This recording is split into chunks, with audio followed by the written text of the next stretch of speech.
Galatasaray ပြည်သက်တွေ Champions League ဒုတိယအကျော့ Anfield ကွင်းကိုလာခွင့်မရခြင်းခုနတေးစာချုပ်သစ်အခြေအနေနဲ့ဒီနေ့ Liverpool တော့ဆွမ်းတယ်များဒီကိုမင်္ဂလာပါ Liverpool show မြန်မာတူတာပါပထမတင်ဆက်ပေးမယ့်သတင်းကတော့ Galatasaray ပြည်သက်တွေဒီကျွန်တော်တို့ Liverpool အသင်းနဲ့ Galatasaray အသင်းကံမဲ့ဒုတိယအကျော့ပွဲစဉ်ကိုဒီ Anfield ကွင်းကိုလုံးဝလက်အောက်ခွင့်မရှိဘူးဆိုတဲ့သတင်းနဲ့ပတ်သက်ပြီးဖြစ်ပါတယ် UEFA ကဒီ Galatasaray ပြည်သက်တွေကိုဒီအဝေးကွင်း Liverpool အသင်း Anfield မှာကံဖို့ပြည်သက်တွေတက်ရောက်မှုလုံးဝပိတ်ပင်ထားပါတယ်ဘာလို့လဲဆိုတော့ကျွန်တော်တို့ Galatasaray ပြည်သက်တွေဒီကျွန်တော်တို့ဒီ Champions League Playoff ကန်စင်အခါတော့ဒီ Juventus နဲ့ပွဲစဉ်မှာ Juventus အိမ်ဝင်သွားပြီးတော့စူပူမှုတွေအများကြီးပြုလုပ်ထားတယ်ဒီကျွန်တော်တို့ဒီ Juventus အိမ်ဝင်မှာဒီပြည်သက်အချင်းချင်းခန့်ဖြစ်ပေါ်မှုတွေစူပူမှုတွေအများကြီးဖြစ်စေခဲ့တဲ့အထောက်အကြောင်းမို့လို့ဒီ UEFA ကနေပြီးတော့ Galatasaray ပြည်သက်တွေကိုကျွန်တော်ချမှတ်ထားတဲ့ဒီ rule လည်းဖြစ်ပါတယ်စီမင်းစည်းကမ်းတစ်ခုလည်းဖြစ်ပါတယ်အဲ့တော့ Galatasaray ပြည်သက်တွေဒီကျွန်တော်တို့ဒီဒုတိယအကျော့ကံမဲ့ Liverpool Galatasaray ကံမဲ့ဒီ Anfield ကွင်းကိုလုံးဝလက်အောက်ခွင့်မရှိဘူးဆိုပြီးတော့ပဲဖြစ်ပါတယ်အဲ့တော့ကျွန်တော်တို့ဒီ Anfield ကွင်းဒီ6100ပြည်သက်ဆန့်နဲ့ဒီ Anfield ကွင်းဒီကျွန်တော်ဒုတိယအကျော့မှာဒီ Anfield ပြည်သက်တွေ Liverpool ပြည်သက်တွေအများကြီးနဲ့ကျွန်တော်တို့ပြင်းထန်နေမဲ့အခြေအနေမှာဖြစ်ပါတယ်လုံးဝတိုင်ဘက်ပြည်သက်တယောက်မှမပါဘဲနဲ့ Liverpool ပြည်သက်တွေကြီးပဲကျွန်တော်6100လုံးပြည့်နေနိုင်မဲ့အခြေအနေဒီကွင်းထဲမှာရဲနေနိုင်မဲ့အခြေအနေတွေဖြစ်ပါတယ်တကယ်ကို Anfield ကွင်းကကျွန်တော်တို့အစတွေကဒီပြည်သက်တွေအားပေးမှုတွေတကယ်ကိုအားမှန်အပြည့်နဲ့အားပေးမှုတွေနဲ့အတူ Anfield ကွင်းဒီနာမည်ကြီးပြီးသားပဲဒါတော့ကျွန်တော်တို့ဒီတိုင်ဘက်ပြည်သက်တွေရှိတဲ့အခြေအနေမှာတော့ဒီ Anfield ကွင်းရဲ့ပြည်သက်အားပေးမှုအတန်ပြည်သက်တွေအားပေးမှုနှုတ်တအားကိုကျွန်တော်နာမည်ကြီးပြီးသားနာမည်ကြီးတဲ့ကွင်းဖြစ်တယ်အဲ့ဒါကိုမှကျွန်တော်တို့ဒီအခုအခြေအနေဒုတိယအကျော့အခြေအနေမှာဒီ Galatasaray ပြည်သက်တွေလုံးဝမပါဘဲနဲ့ဒီကွင်းထဲမှာဒီ Anfield ပြည်သက်တွေပဲ Liverpool ပြည်သက်တွေပဲ6100အပြည့်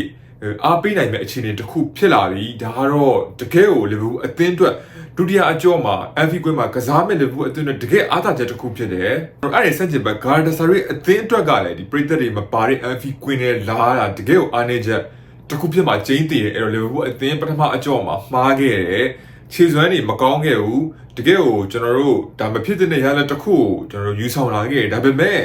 Anfield ကွင်းမှာတော့ပြန်လည်ပြင်ဆင်မှုရှိတယ်အဲ့ဒါကိုမှဒီပြန်ဘက်ပြည်သက်တယောက်မှမပါဘဲနဲ့ကို့အသင်းဒီပြည်သက်ဒီအရှိမကျွန်တော်ပြန်လည်ပြင်ဆင်ရမယ့်အရေးကို Liverpool အသင်းတို့အမြတ်ဆုပ်ကင်တိုင်းလိမ့်မယ်လို့ကျွန်တော်ယုံကြည်ရဲအဲ့တော့တကယ်ကိုရဲညီနေမဲ့တကယ်ကို Anfield ပြည်သက်တွေ Liverpool ပြည်သက်တွေအပြည့်ရှိနေမဲ့ကွင်းကြီးထဲမှာကျွန်တော် Arne Slot နဲ့ Liverpool ကစားသမားတွေဘယ်လိုမျိုး Galatasaray အသင်းကိုနိုင်ယူမလဲတက်တက်ထပ်ပြမလဲဆိုတာတော့ကျွန်တော်တို့တကယ်စက်ကြည့်စရာကောင်းတယ်တကယ်ကိုရင်ခုန်ဆေးလို့ချဖို့ကောင်းတယ်အဲ့တော့ကျွန်တော်အနေနဲ့ကလည်းပြန်လာမယ်လို့ယုံကြည်တယ်1-0နဲ့အဝေးကွင်းမှာရှုံးနေခဲ့ပေမဲ့လည်းပြန်လာမယ်လို့ယုံကြည်တယ်ဒီအမှန်တမ်းပြောလို့ရှိရင်တော့ Anfield အစင်လာဒီကျွန်တော်တို့အရင်တော့ရိုင်ကလော့ဖြစ်စဉ်အခါတော့အစင်လာနဲ့ရှင်းမယ်ဆိုလို့ရှိရင်တော့နည်းနည်းလေးဒီ aura နည်းနည်းလေးကျသွားပြီအရင်တော့ဆိုလို့ရှိရင် Anfield ကွင်းကိုလာမယ်ဆိုလို့ခြေချမယ်ဆိုလို့တကယ်ကိုတော်တော်လေးတိုင်ဘက်တော်တော်များများကြောက်ခဲ့ရတဲ့ကွင်းပြတကယ်အားပေးမှုတွေရောဒီကစားသမားတွေရဲ့စိတ်ဓာတ်တွေရိုင်ကလော့တွေမကောက်ဘူးအရှိနီးပြအဆက်လဲဒီ Anfield ကွင်းရဲ့အစင်လာဒီရှိခဲ့ဘူးတယ် Anfield ကွင်းမှာတကယ်ကိုကြောက်ခမန်းလေးဖြစ်ခဲ့ဘူးတယ်ဒါပေမဲ့ကျွန်တော်တို့ဒီယာဒီပေါ်တော့ဒီနောက်ပိုင်းလေးဆိုလို့ရှိရင် Anfield ကွင်း aura လေးနည်းနည်းလေးကျဆင်းလာတယ်ဒီရလက်မကောက်မှုတွေနဲ့တူကျဆင်းလာတယ်ဒါပေမဲ့လည်းကျွန်တော်ပြောသလိုဒီပြည်သက်ပေါင်းများစွာဒီ Liverpool ပြည်သက်ပေါင်းများစွာ Liverpool ပြည်သက်တွေကြီးပဲအားပေးမဲ့အခြေအနေမှာတော့တကယ်ကိုကျွန်တော်တို့အမှားပြန်လဲပြင်ဆင်ခွင့်ရှိမဲ့အနေအထားတစ်ခုဖြစ်တယ်တကယ် Galatasaray အသင်းအတွက်ခက်ခဲမဲ့ပွဲစဉ်တစ်ပွဲဖြစ်သွားမယ်လို့ကျွန်တော်ယုံကြည်တယ် Galatasaray ပြည်သက်တွေဘန်ခံထားရတာမို့လို့ဒီ Liverpool အသင်း website ကနေပြီးတော့ဒီအဝေးကွင်းပြည်သက်စာပါ Liverpool အသင်းအတွက်ကိုရောင်းချပေးနေပြီဒါပေမဲ့တခုတတိထားမှာကျွန်တော် Galatasaray ပြည်သက်တွေဒီကျွန်တော်သတင်းနဲ့ကြားနေတယ်သူတို့ဒီလာခွင့်မရသည့်တိုင်ပြည်သက်တွေဘန်ခံရသည့်တိုင်နည်းနည်းလေးဂျားဖြတ်ပြီးတော့ဝယ်နိုင်မဲ့အစီအစဉ်တွေရှိနေဆိုပြီးကျွန်တော်တို့သိရတယ်အနေနဲ့ဆို Liverpool ပြည်သက်တွေနေတဲ့နေအောင်ဒါကိုလည်း Liverpool ပြည်သက်တွေကြိုတင်ပြီးကောက်ွယ်ထားဖို့လိုတဲ့အမြန်ဆုံးကျွန်တော်မြန်သက်မြန်အောင်လက်ဦးမှုရပြီးတော့တကယ်ကိုပြည်သက်တွေအပြည့်နဲ့6100လုံးဝအပြည့်နဲ့အားပေးနိုင်ဖို့အတွက်ကလည်း Liverpool ပြည်သက်တွေကလည်းစူးစမ်းမဲ့အခြေအနေမှာဖြစ်နေတယ်အဲ့တော့တကယ်ကိုကျွန်တော်တို့ရင်ခုန်ဆေးလို့ချဖို့ကောင်းတဲ့ဒီ Liverpool အသင်းနဲ့ Arne Slot တို့ပြန်ပြီးတော့ပြန်လဲပြုတ်ပြင်ပြီးပြန်လဲတက်တည်ပြရမယ် Liverpool ပြည်သက်တွေအများကြီး Anfield ကွင်းထဲမှာအပြည့်6100တိအပြည့်နဲ့ကစားမဲ့ဒုတိယအကျော့ကိုကျွန်တော်တို့ရင်ခုန်ဆေးလို့ရှားနေပြီညီကတော့ဘယ်လိုမြင်ကြလဲ Liverpool အသင်းရောနောက်တစ်ဆင့်တွန်းသွားနိုင်မယ်ထင်ကြလားဒါပထမသတင်းဖြစ်ပါတယ်ဒါသတင်းတစ်ပုဒ်ကတော့ကျွန်တော်ကုနာတီရဲ့စာချုပ်သစ်ရှိနေပဲဖြစ်ပါတယ်နောက်ဆုံးရသတင်းအရဆိုလို့ရှိရင်ကျွန်တော်ဒီ Athletic ဖော်ပြချက်အရဆိုလို့ရှိရင်နှစ်ဦးသဘောတူ ဆွေးနွေးမှုတွေကတကယ်အပြုသဘောဆောင်တဲ့ဆွေးနွေးမှုတွေဖြစ်နေပြီပြောချင်တာကကျွန်တော်တို့ဒီကိုနာတေးဘက်ကလေလီဗူးအသင်းမှာဆက်ရှိခြင်းနေတယ်အဲ့ဒါကိုဒီအသင်းဘက်ကလည်းဆက်ရှိစေခြင်းနဲ့ကိုနာတေးကိုအဲ့တော့နှစ်ဖက်ဆွေးနွေးနေတယ်ကျွန်တော်တို့ဆွေးနွေးမှုတွေကလည်းဒီ constructive အပြုသဘောဆောင်တဲ့ဆွေးနွေးမှုတွေဖြစ်နေတယ်လို့သိရတယ်အခုထိကျွန်တော်တို့စာချုပ်တဲ့အပြီးသက်မလုပ်နိုင်ပေမဲ့လည်းအခုလီဗူးအသင်းရောကိုနာတီဘက်ကလိုလလာရှိနေတဲ့ကြောင့်မလို့ဒီစာချုပ်ကိစ္စဒီကျွန်တော်အပြုသဘောဆောင်နေကြောင်း Atlantic သတင်းဌာနရဲ့ဖော်ပြချက်အရကိုနာတီစာချုပ်အခြေအနေဒီနောက်ဆုံးကသတင်းအနေနဲ့သိရပါတယ်အဲ့တော့ကျွန်တော်တို့ကိုနာတီအနေနဲ့ကိုနာတီဒီကျွန်တော် performance ကအရင် consistent ဖြစ်တဲ့ performance တောက်လျှောက်ကောင်းမွန်တဲ့ performance ကိုပြသထားခြင်းမရှိဘူးအဲ့တော့အခုဘာလို့ကြံ့ကြာနေလဲဆိုလို့ရှိရင်စာချုပ်ကိစ္စဒီကိုနာတီဒီကျွန်တော်တို့လက်ကမြင့်မြင့်မားမားလိုချင်တယ်ဒါပေမဲ့သူ့ရဲ့ performance ကြီးကျွန်တော်တို့တောက်လျှောက်ကောင်းမနေဘူးကောင်းတဲ့ပွဲတွေလည်းရှိတယ်အမှားတွေလုပ်ခဲ့တဲ့ပွဲတွေလည်းရှိတယ်ဒီမှာပို့ဆိုးတယ်ဒီကောင်းတဲ့ performance ကိုမပြသနိုင်ခဲ့ဘူးဒီကိုနာတေးရဲ့ဒီ personal သူ့အဖေဆုံးပါသွားပြီးနောက်ကျွန်တော်တို့ပြန်လာတဲ့အချိန်မှာဒီခြေစွမ်းကောင်းတွေပြသနိုင်ခဲ့ပေမဲ့လည်းဒီဒါမတည်ငြိမ်ဘူးပြန်ပြီးတော့ခြေစွမ်းပြန်ဆိုးသွားတယ်ပြန်ကောင်းတဲ့အချိန်မျိုးတွေလည်းရှိတယ်ကောင်းရင်လည်းတကယ်ကောင်းတယ် player ဆိုလို့ရှိရင်တကယ်ကိုကျွန်တော်တို့ပုံမှန်နောက်ခံလူတွေမလုပ်တဲ့အရင်ပြခက်တဲ့အမှားတွေတော့အမှားတွေတော့လုပ်တဲ့ player မျိုးတွေကျွန်တော်တို့အချင်းချင်းအရှိပုံမှာချင်းတွေ့အရင်ပြရတယ်ဗျာအဲ့တော့ကိုနာတေးရဲ့ performance ကအဲ့လိုတည်ငြိမ်မှုမရှိဘူးဒါပေမဲ့သူ့လိုချင်တာဒီကျွန်တော်တို့လက်ကတကယ်ကိုမြင့်မားတဲ့လက်ကလည်းဘူးအသင်းဒီကျွန်တော်တို့ဒီကစားသမားတွေစာချုပ်လက်ကအများဆုံးရတဲ့ကစားသမားတွေဂျားထဲမှာသူတယောက်ဖြစ်ချင်တယ်ဗျာဒါပေမဲ့မနေ့ကပြတဲ့ performance အရာဆိုလို့ရှိရင်တော့ဖြစ်တဲ့မယ်ဒီနေ့ performance ကလုံးဝမငြိမ်ဘူးလေမငြိမ်တော့လေဘူးအသင်းဘက်ကလည်းအဲ့လိုတည်ငြိမ်မှုမရှိတဲ့ performance ကိုနာတေးကိုဆက်ရှိစေချင်တာဟုတ်ပေမဲ့လည်းအရင်တည်ငြိမ်မှုမရှိတဲ့ကစားသမားတယောက်အတွက်သူတို့သတ်မှတ်ထားတယ်ဗျာဘက်ကအတိုင်းတာထပ်ပို့ပြီးတော့အများဆုံး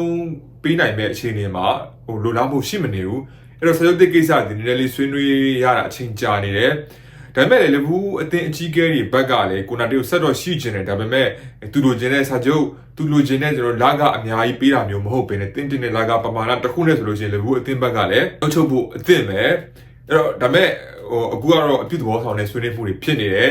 ထွက်ချင်တဲ့ဟာလီဗာပူးအသင်းကလည်းကိုနာတေးကိုထွက်စေချင်တာမဟုတ်ဘူးကိုနာတေးကလည်းထွက်ချင်နေတဲ့အခြေအနေတွေမဟုတ်ဘူးအဲ့တော့ကျွန်တော်လီဗာပူးအသင်းနဲ့ကိုနာတေးတို့အများဆုံးညှိနှိုင်းသွားနိုင်မလားဆိုတာတော့ကျွန်တော်မကြခင်မှာအဖြေပေါ်တော့မယ်ကိုနာတေးစာချုပ်ဒီ2026ဒီနှစ်ထဲမှာကျွန်တော်ဂျွန်လာမှာကိုဆုံးမှာဖြစ်ပါတယ်တကယ်ကိုဘယ်တော့မှမကြံတော့ဘူးဒါပေမဲ့လည်းကျွန်တော်တို့ကိုနာတေးနဲ့စာချုပ်ချုပ်ဖို့မျှော်လင့်ချက်တွေရှိနေသေးတယ်ဘာလို့လဲဆိုတော့ဒီမိုဆာလာနဲ့ဗာဂျီဗန်ဒိုင်တို့တည်တယ်တကယ်ကိုစာချုပ်တက်တန်ကုန်ကန်ဒီမှာနှစ်ဦးသဘောတူနှစ်ယောက်လုံးသဘောတူညီမှုရရှိသွားတယ်မနစ်ကအဲ့တော့ကိုနာတေးစာချုပ်အနေနဲ့လည်းကျွန်တော်တို့သဘောတူညီမှုရရှ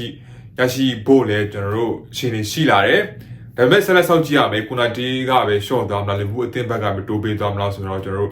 ဆက်ဆောက်ကြည့်ရမယ့်အချိန်တွေတခုပြည့်တယ်ဒါပေမဲ့နောက်ဆုံးရတဲ့အရာဆိုလို့ရှိရင်တော့ကိုနာတေးနဲ့လေဘူးအသင်းဒီအပြုသဘောဆောင်တဲ့ဆွေးနွေးမှုတွေပြုလုပ်နေကြတယ်ဆက်လက်ဆွေးနွေးနေကြတယ်ဆိုပြီးတော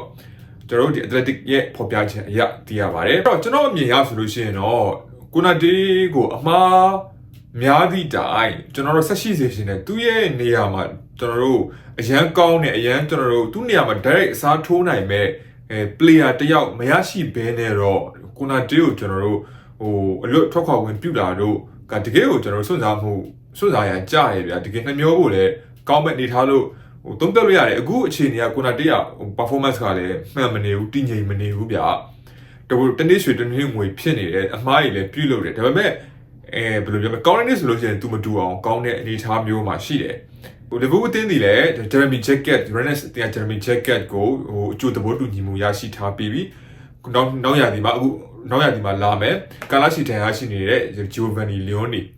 ကိုလည်းတကယ်ကိုအလားအလာရှိတဲ့ player 2ယောက်အနာဂတ်လီဗာပူးအနာဂတ်ခံစစ်အတွက်ဦးဆောင်မဲ့ player 2ယောက်ကိုခေါ်ထားပြီးပြီဒါပေမဲ့သူတို့တွေဒီဘာလိုအပ်နေသေးလဲဆိုတော့အတွေးကြုံလိုအပ်နေသေးတယ်အဲ့တော့ကိုနာတေးကိုချက်ချင်းထွက်ခွာပြီးတော့ဘယ်လိုပြောမလဲကိုနာတေးကိုချက်ချင်းထွက်ခွာစေခြင်းအပြင်လီဗာပူးအသင်းနောက်တန်းကပို့ပြီးတော့စိုးနိုင်တဲ့အခြေအနေမျိုးမှာဖြစ်နိုင်တယ်ဘာလို့ဆိုတော့ဒီလိုအရင်အလားအလာရှိတဲ့ player စကားသမား2ယောက်ဒီအတွေ့အကြုံအများကြီးရှိတဲ့ကစားသမားတွေနဲ့ရှင်ဆော့လို့ရှိရင်ပို့ပြီးတော့တိုးတက်နိုင်ခြင်းပို့ပြီးတော့ဖြစ်မြောက်နိုင်ခြင်းများသလို pressure လေးနည်းနည်းနည်းတယ်အဲ့တော့ကိုနာတေးတော့အနည်းဆုံးတော့လီဗာပူးအသင်းတိုက်ရိုက်ကျွန်တော်ပြောသလိုသူ့နေရာမှာကစားတေချာတိုက်ရိုက်ကစားနိုင်မဲ့ player မျိုးမရဘူးဥပမာ Bastoni တို့ Maguire တို့ ပြောင်းသွားပြီများမန်စီးတီဒါပေမဲ့အဲ့လိုမျိုး player မျိုးတွေ Premier League မှာထိုင်ကြပြီးသား player မျိုးဖြစ်ဖြစ်ဟိုကျွန်တော် ability ကောင်းပြီးအရင် quality ကောင်းတဲ့ player မျိုးဖြစ်ဖြစ်ဗျာ Bastoni တို့လိုမျိုးတွေ Murillo တို့လိုမျိုးတွေဗျာအဲ့လိုကစားသမားမျိုးတွေမရဘဲနေတော့ကိုနာတေကိုထုတ်ခေါ်ဝင်ပြုတ်ဖို့ကနည်းနည်းလေးအနေနဲ့များတယ်အဲ့တော့နည်းနည်းလေးစာချုပ်တစ်တေချာလေးဆွေးနွေးညှိနှိုင်းပြီးတော့ကိုနာတေကိုဆက်ရှိချင်းသီးလေဘူးအသင်းဒီနောက်တိုင်းခံစစ်အတွက်တကယ်ကိုအားဖြစ်စေမယ်ဆက်သက်ရှိနေတယ်စဉ်းစားကြည့်ဗာဂျီဗန်တိုင်းဆက်ရှိအောင်မယ်ဒီနေ့ဆက်ရှိအောင်မယ်ကိုနာတေရှိမယ်ပြီးရင်ခေါ်တိုင်းကျွန်တော်2ယောက်ရှိမယ်ဂျီဗန်နီလီယိုနီပြန်ကောင်းလာမယ်ဒန်ယာကနေပြီးရင်ဂျယ်ရမီဂျက်ကက်လည်းအခု Randers ကနေဒန်ယာရောရနေတယ်ဒါပေမဲ့ပြန်လာမယ်နောက်နှစ်ဆိုလို့ရှိရင်တို့4ယောက်နဲ့တကယ်ကိုတွေးကြုံရှိတဲ့ player 2ယောက်ရဲ့တကယ်ကိုအလားအရန်ကောင်းတဲ့ player 2ယောက် defense တကယ်ကိုလည်းဘူး defense အရန် solid ဖြစ်ပြီးတော့အရန်ဆေးလို့ချာဘူးကောင်းနေကြဒီ defense setup ကအဲ့တော့ကိုနာတေကိုတော့ဆက်ရှိစေချင်တယ်ဒါပေမဲ့သူ့ရဲ့အမှားတွေသူ